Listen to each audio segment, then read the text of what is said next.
गीता की आंखों में खुशी के आंसू थे और गला भावतिरेक में रूंधा हुआ था।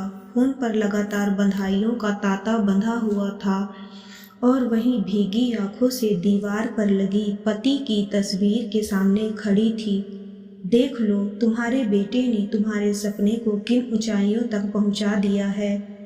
आज जब चारों तरफ से बधाइयों के संदेश आ रहे थे तो बेटे के लिए गर्व होने के साथ साथ गीता का मन इस समाज की दोहरी मानसिकता पर भी हंस भी रहा था।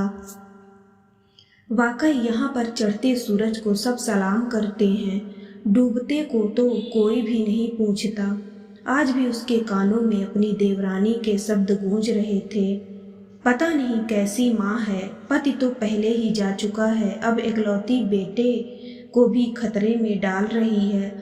अंदर से शायद डर होगा कि जेठानी अकेले होगी, उन्हें ना संभालना पड़े।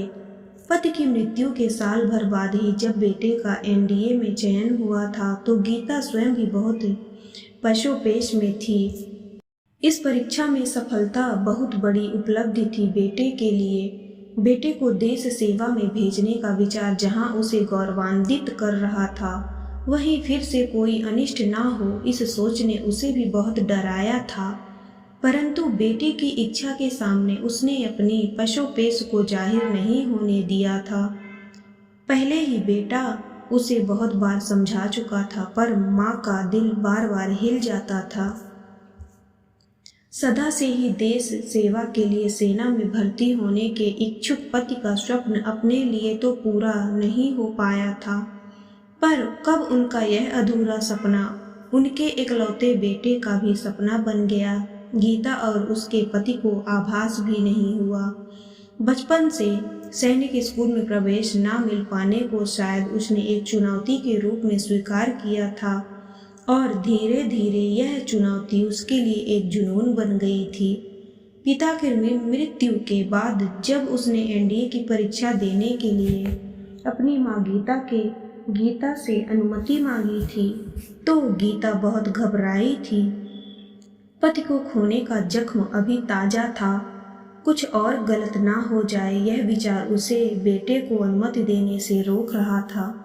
एक क्षण के लिए गीता को भी यही लगा था कि कहीं ऐसा तो नहीं कि पिता की अधूरी इच्छा को पूर्ण करने की जिम्मेदारी अपने कंधों पर लेना चाहता है, परंतु बेटे के उत्तर ने उसके मन से यह बोझ उतार दिया था।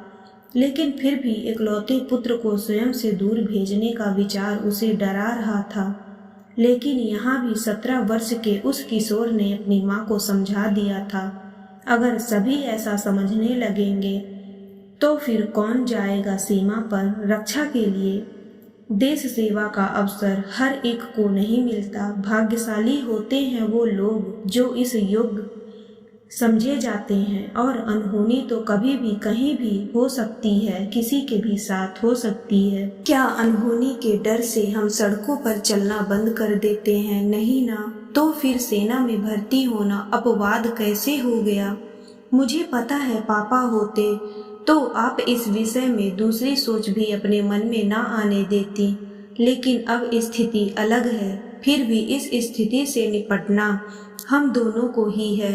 बेटे की समझदारी भरी बातें सुनकर गीता अपने मन के डर को भगाने में कामयाब हुई थी और हृदय तल से बेटे को आशीष दिया था, और उसे आशीष का परिणाम था कि प्रथम प्रयास में ही बेटे का चयन हो भी गया था।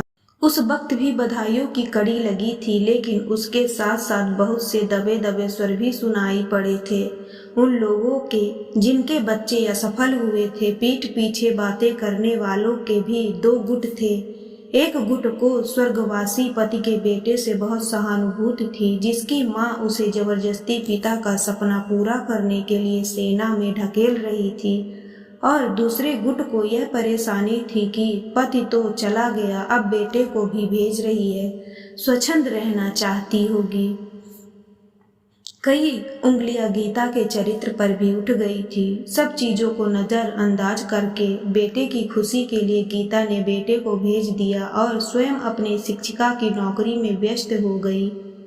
लगभग 4.5 साल बाद जब बेटे ने अपनी वायु सेना की ट्रेनिंग पूरी की और पासिंग आउट परेड में पूरी वर्दी पहनकर माँ को सैल्यूट मारा तो गीता का सिर फक्र से ऊंचा हो गया था। वर्दी में सजे बेटे के पीछे स्वर्गवासी पति की आशीर्वाद देती हुई परछाई दिखाई दे रही थी।